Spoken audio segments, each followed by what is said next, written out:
Oops, pray muna tayo in the name of the Father, the Son, and the Holy Spirit. Amen. Panginoon, maraming salamat na naman po. At malakas na naman kami na nakagising sa araw nito. Salamat sa biyaya ng buhay, mga pamilya at mga kaibigan. At lalong-lalo na ang araw na ito na bibigyan namin ng kahulugan sa pamagitan na rin ng tulong mo. Panginoon, patnubayan mo kami sa mga biyahe namin.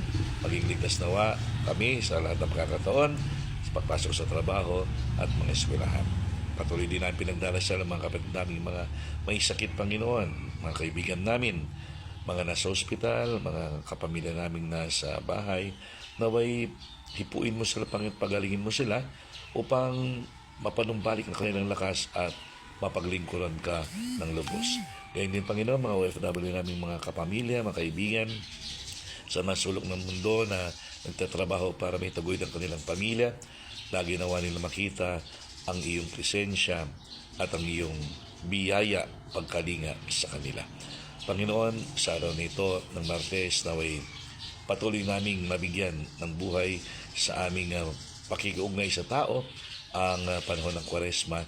Naway matuto kaming tumulong sa mga nangangailangan, may pakita ang aming tunay na pag-aayuno, pagtalikod sa kasalanan, at lalong-lalo na ang taimtim na panalangin na magagawad na sa aming mga sarili at sa aming kapwa. Amen.